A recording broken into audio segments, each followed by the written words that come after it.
नमस्कार, मैं हूं आशीष चित्रांशी और आप देख रहे हैं द न्यूज लॉन्चर। एक बड़ी खबर है और छोटा वीडियो है। 12-15 मिनट में ही ये पूरी खबर को हम बता करके, समझ करके, विश्लेषण कर करके आपको से इजाजत ले लेंगे। दरअसल राजीव कुमार की कुर्सी पर अगला राजीव कुमार कौन बैठेगा? वैचारिक राजीव कुमार। इस पर आज फैसला होना था।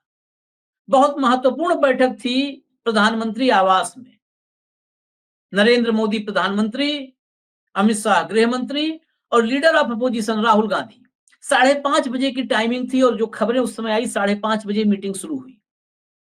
6:35 पर ब्रेकिंग आई कि मीटिंग खत्म हो गई, यानी 1 घंटे मीटिंग चली। इस मीटिंग में, भरी मीटिंग में राहुल गांधी ने मोदी और शाह को रोक दिया। राजीव कुमार की कुर्सी पर आज इस मीटिंग में भी बवाल हो गया। तो क्या सुप्रीम कोर्ट के फैसले का इंतजार करना होगा? सुप्रीम कोर्ट का फैसला आने तक नया सीईसी नहीं बनेगा। हालांकि अंदर के सूत्र बता रहे हैं कि मोदी और शाह मानने वाले नहीं है।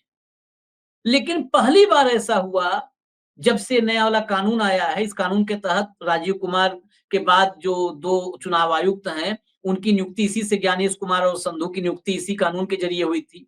वो मीटिंग आप याद करिए। उस मीटिंग में बंगाल वाले अधीर रंजन, जो अब नाराज चल रहे हैं, अधीर रंजन आए थे। उस मीटिंग में अधीर रंजन आए और मीटिंग से गए। कोई फर्क ही नहीं पड़ा। जो फैसला लेना था हो गया। ना अंदर चर्चा हुई, ना बाहर चर्चा हुई। उनको बता दिया गया ये ऑप्शन है और ये तय कर लिया गया है। यही बात उस समय सामने आई थी। लेकिन आज की मीटिंग में राहुल गांधी ने कड़ा प्रतिरोध जताया।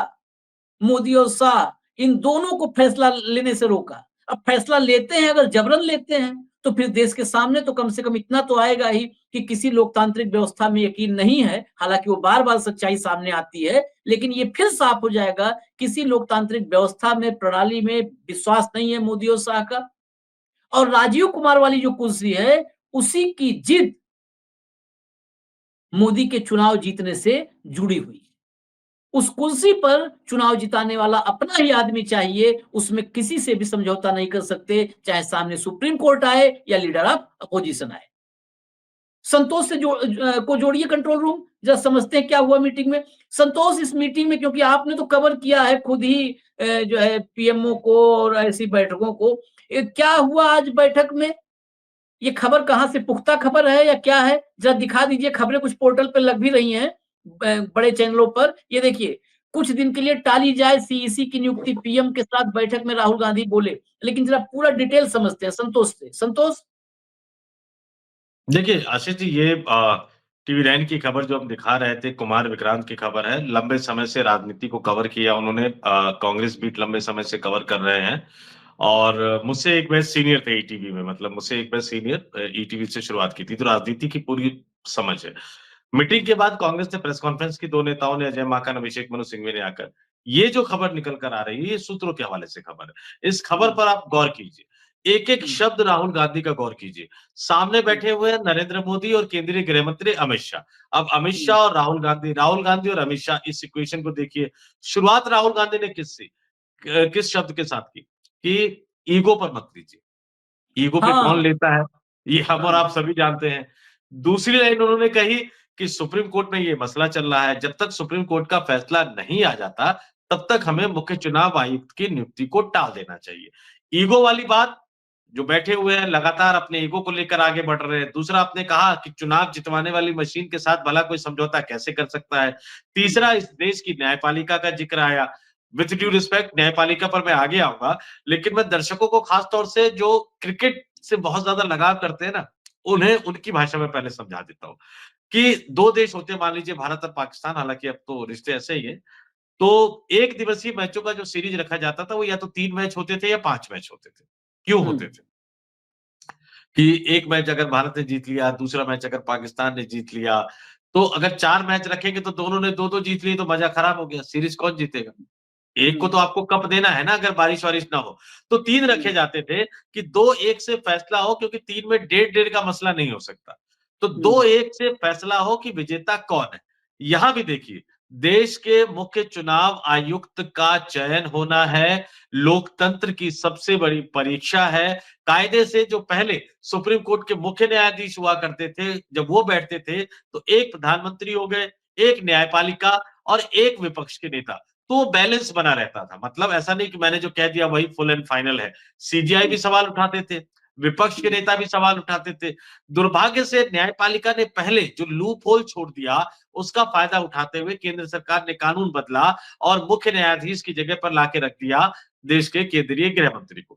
अब राहुल गांधी कुछ भी बोले, राहुल गांधी कुछ भी कहे, राहुल गांधी किसी भी नाम पर ऐतराज उठाए, 2-1 से फैसला कौन करेगा जो दूसरी तरफ के लोग बैठे हुए।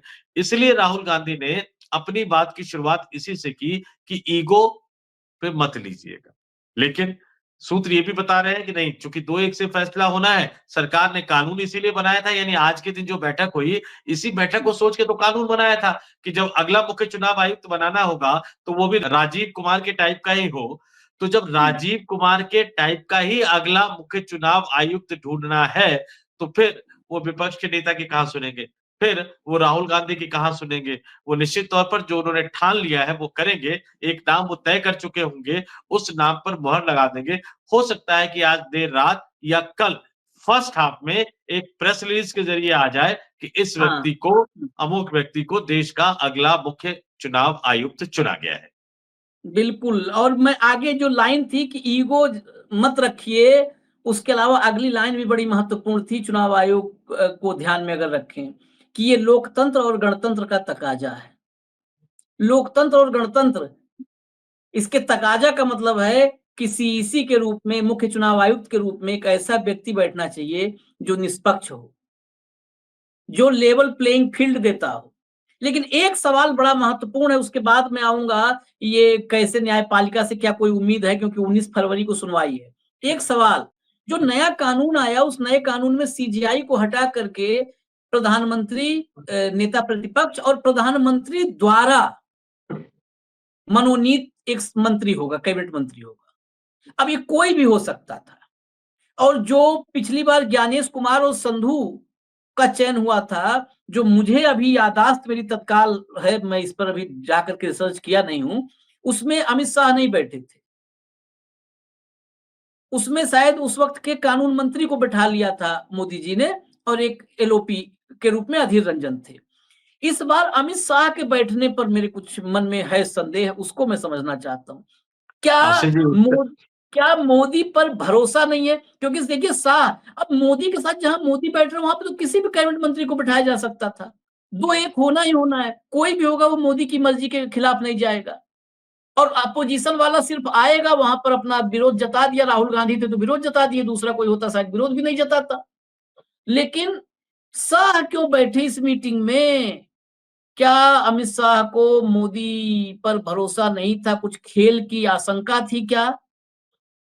आशीष जी, इसके 2 संभावनाएं हैं और दोनों हम्म। संभावनाओं पर मैं लगातार रिसर्च भी कर रहा हूं, तो इसको मैं दर्शकों पे छोड़ता हूं। पहली संभावना, जब आदमी रिटायरमेंट की स्टेज पर पहुंचने वाला होता है या रिटायरमेंट की स्टेज पर पहुंच जाता है, तो फिर वो देखता है कि अगला कौन आने वाला है।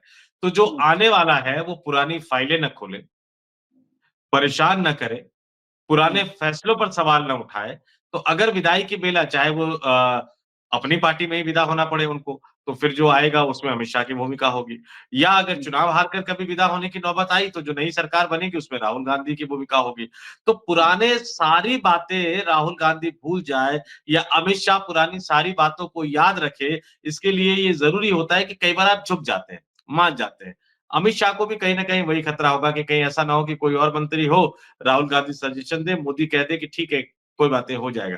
अब कागजों पे अगर हो जाएगा या कागजों पर अगर टल जाएगा, तो फिर उसको बदलना थोड़ा-सा मुश्किल होता है। इसका दूसरा पक्ष, दूसरा पहलू कि सरकार अमित शाह के कब्जे में, संगठन अमित शाह के कब्जे में। जो व्यक्ति देश के प्रधानमंत्री पद पर बैठा हुआ है, जो व्यक्ति देश के प्रधानमंत्री के आवास पर बतौर प्रधानमंत्री रह रहा है, वो कितना ज्यादा प्रधानमंत्री के अधिकारों को एंजॉय कर रहा है, उसको लेकर प्रश्न चिन्ह है, क्वेश्चन मार्क है। तो कहीं ना कहीं जो आपने कहा कि भरोसा नहीं था, मोदी जी पिघल जाएंगे या मोदी जी कह नहीं पाएंगे या मोदी जी अड़ नहीं पाएंगे, क्योंकि अभी जो राहुल गांधी है, ये आप मान के चल लीजिए कि 2008-9 वाले राहुल गांधी नहीं है। भारत जोड़ो यात्रा के बाद जो नए राहुल गांधी निखर कर आए हैं, वो एक अलग तरह के राहुल गांधी है और 1 टू 1 डिबेट में सामना करना थोड़ा-सा तब जब आप लड़खड़ाने लग जाते हैं, थोड़ा-सा तब जब आपको टीपी पढ़ने की आदत हो जाती है, थोड़ा-सा तब जब फाइलों को डिटेल से आप पढ़ते नहीं हैं, तो कितनी बातें कह पाएँगे, नहीं कह पाएँगे और इस मामले में अमित शाह की तारीफ करनी पड़ेगी कि जितने नाम उनके पास आए होंगे, जितनी फाइलें उनके पास आई होगी, जितने अधिकारियों की सीवीसी रिपोर्ट आई होगी, जितने अधिकारियों की इंटेलिजेंस रिपोर्ट आई होगी, अमित शाह के टिप्स पर होंगे। ये उनकी बुद्धिमत्ता का मैं कायल हूँ क्योंकि उनको जो रटने की जो कैपेसिटी है ना, जो पेज रीडिंग की जो कैपेसिटी है वो बहुत ज़्यादा है, तो वो भरोसा बहुत कम है। लेकिन एक बात मैं और कहना चाहूँगा, कल मेरी बीजेपी के एक बहुत बड़े नेता से बात हो रही थी फ़ोन पर। ये तर्क आते हैं भारतीय जनता पार्टी की तरफ से, तो मैंने अपने दर्शकों को कहा कि मैं बता दूं। मैंने पूछा कि क्यों आप एक मंत्री और प्रधानमंत्री, तो कह रहे ये बताइए कि कांग्रेस के टाइम में, जवाहरलाल नेहरू के टाइम में मुख्य चुनाव आयुक्त कैसे बनते थे? वो भी तो ऐसे ही बनते थे। तो मैंने कहा जवाहरलाल नेहरू के टाइम में, इंदिरा गांधी के टाइम में, राजीव गांधी के टाइम में ठीक है सरकार तय करती थी। लेकिन उस समय जब अटल बिहारी वाजपेयी धरने पर बैठ जाया करते थे, उस समय जब शरद यादव मधेपुरा में धरने पे बैठ जाया करते थे, उस समय जब मुलायम सिंह यादव, वीपी सिंह, जयप्रकाश नारायण, चंद्रशेखर, आपातकाल को छोड़ दीजिए। जब वो चुनावी प्रक्रिया में धांधलियों का विरोध करते थे, तो चुनाव आयोग उनकी सुनता था, कार्रवाई करता था। आज की तरह नहीं कि आतिशी शिकायत करे तो आतिशी के खिलाफ मुकदमा कर दो, अखिलेश शिकायत करे तो अखिलेश के खिलाफ मुकदमा कर दो, सोशल मीडिया पर रोते गाते रहते हैं विपक्ष नेता, सुनने की बजाय उन पर मुकदमा कर दो। वीडियो फुटेज आ जाते हैं कि किस तरह से पैसे बांटे जा रहे हैं, वीडियो फुटेज आ रहे हैं कि एक आदमी गर्व से कह रहा है कि 6-6 बार मैंने वोट कर दिया। तो मैंने कहा उस समय का जो चुनाव आयोग था, वो कम से कम आज की राजीव कुमार की तरह बेशर्म चुनाव आयोग नहीं था। तो इसलिए ऐसे समय में नियम, कायदे, कानून को सख्ती से लागू करना चाहिए और इसी से बचना चाहते हैं। और विथ ड्यू रिस्पेक्ट न्यायपालिका की बात कि अदालत ने पहले लूप होल छोड़ दिए। क्या ये जल्दबाजी पड़ी हुई थी उनको कि वो कह दे कि सरकार कानून बना दे, सीजेआई को निकाल दे, जिसको वो रखना चाहे वो रख दे, फिर लोकतंत्र की निष्पक्षता का सवाल किया गया। अभी भी जब ये मामला चुनाव आयोग में गया है आशीष जी, तो उनको पता है कि मुख्य चुनाव आयुक्त की नियुक्ति कब होनी है। उनसे कहा गया कि रोक लगा दीजिए, उन्होंने कहा नहीं रोक नहीं लगा सकते। लगा नहीं सकते। आप तो यहाँ नदियों की सफाई से लेकर पता नहीं क्या-क्या नई दिल्ली रेलवे स्टेशन पे भगदड़ हुई, वो मामला भी पीआईएल के रूप में चला गया है सुप्रीम कोर्ट के रूप में। तो आप फैसला कर नहीं रहे, जानबूझकर उसको टाल रहे हैं और पूरे सम्मान के साथ कहूँगा कि सरकार के इस खेले में आप भी एक पार्टी बनकर सरकार को समर्थन देते हुए नजर आ रही है इस देश की सुप्रीम कोर्ट। तो राहुल गांधी ने भले ही कह दिया हो, पता नहीं राहुल गांधी को मुझे लगता है उनको भी उम्मीद नहीं होगी और मुझे भी उम्मीद नहीं होगी कि सुप्रीम कोर्ट कोई बड़ा फैसला इस पर कर देगा। नहीं, मैं और बता दूं थोड़ा, जब आपने कहा कि बीजेपी के बड़े नेता ने कहा नेहरू के समय में ऐसे होता था, इंदिरा के समय में ऐसे होता था। दरअसल भाजपा में बड़ा नेता हो या छोटा नेता हो, एक प्रॉब्लम है सबके साथ, ये सारे व्हाट्सएप यूनिवर्सिटी से पढ़े हुए हैं। ये बाकी पढ़ाई अगर किए भी होंगे अपने दौर में, मैं अगर किसी को लग रहा है कि नहीं उसके पास डिग्री है, वो डबल एमए किया है, पीएचडी किया है, तो मैं उसके उसका अपमान नहीं करना चाहता। लेकिन उस पढ़ाई को उन्होंने किनारे रख दिया मोदी युग में। उनका ना जो व्हाट्सएप यूनिवर्सिटी मोदी जी पढ़ाएंगे, वही ठीक पढ़ाएंगे। दरअसल संविधान की संवैधानिक व्यवस्था उनको नहीं पता है, ये नौबत क्यों आई ये नहीं पता है। संविधान में संवैधानिक संस्था के रूप में चुनाव आयोग है, लेकिन इस चुनाव आयोग में मुख्य चुनाव आयुक्त के नियुक्ति की प्रक्रिया संविधान में नहीं है। इसलिए नेहरू के दौर से मोदी के दौर तक ये अनवरत सरकार बनाती रही। लेकिन उस दौर में सुकुमार सेन से लेकर के, पहले सीईसी से लेकर के और जेएम लिंगदोह तक, यहां तक कि कुरैशी साहब तक, कौन सा ऐसा है मुझे कोई ढूंढ के लाए जो जो निकम्मा, कम योग्य, अयोग्य रहा हो, वो भी राजीव कुमार से far and far and far better होगा, 1000 गुना बेहतर रहा होगा। जो वर्स्ट रहा होगा, वर्स्ट की बात कर रहा हूं। नहीं तो टीएन सेशन जैसे लोग आए, जिन्होंने चुनाव आयोग, पूरे पूरे देश के जुबान पर चुनाव आयोग और उसकी ताकत रटवा दी।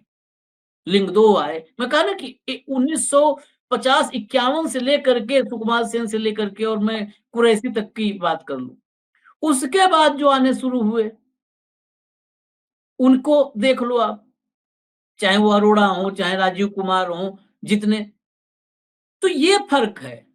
अब ये नौबत क्यों आई? 2014 में मोदी जी आए, कोई दूरदृष्टा था एक्टिविस्ट, वो दूरदृष्टा जरूर था, उसने दूर तक देख लिया था कि मोदी जी आ गए, हो सकता है मोदी जी को बेहतर जानता हो हम लोगों से।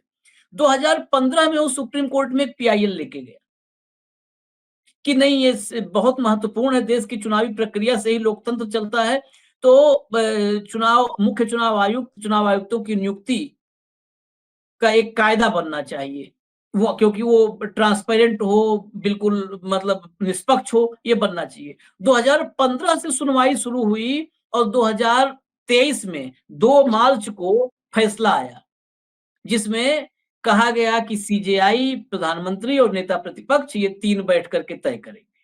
और उसी 2023 में 2 मार्च को फैसला आया, उसके बाद कोई नियुक्ति नहीं हुई थी। उसी 2023 के लास्ट में कानून आ गया, chief election commissioner and other election commissioners act, उनकी नियुक्ति का प्रावधान आ गया, जिसमें कर दिया गया कि सीजेआई आउट, प्रधानमंत्री होंगे, प्रधानमंत्री द्वारा मनोनीत एक कैबिनेट मंत्री होगा और लीडर ऑफ अपोजिशन होगा। फिर खेल खत्म।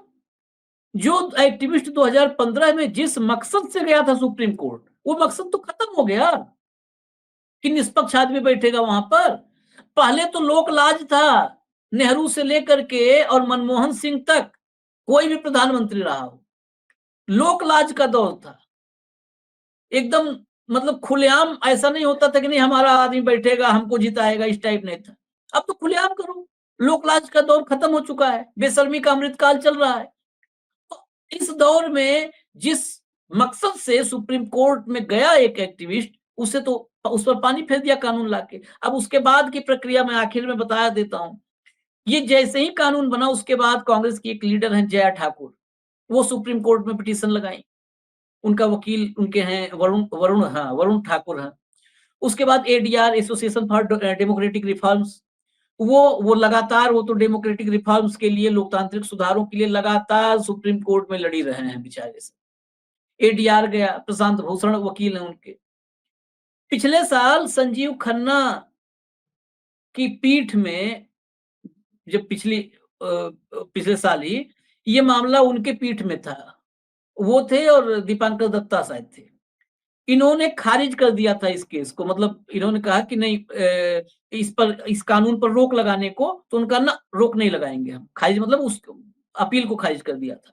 फिर मैं बताऊं आपको और समझने के लिए, इसी 4 फरवरी को सुप्रीम कोर्ट में तारीख लगी, वहां पर पिटीशन जो था वो अपील की गई कि अभी तत्काल जो है, जो अगली नियुक्ति होनी है, उस नियुक्ति पर रोक लगा दी जाए, रोक लगा दी जाए। कहा अब ये मामला है एन कोटेश्वर सिंह और न्यायमूर्ति हैं जस्टिस सूर्यकांत, भावी सीजीआई हैं, वो भी सीजीआई की उसमें है लिस्ट में, शायद हो सकता है गवई साहब के बाद उनका नंबर हो। तो जस्टिस सूर्यकांत और justice N Kotiswar Singh, NK Singh, इनकी बेंच में था। 4 फरवरी को इन्होंने रोक लगाने से इनकार कर दिया, कहा ना इस कानून की वैधता पर अभी सोचना समझना जरूरी है, कानून की वैधता पर। अरे आप रोक लगाते, सोचते विचारते। फिर 12 फरवरी को, मैं टाइमलाइन बता रहा हूं, फिर 12 फरवरी को फिर डेट लगी।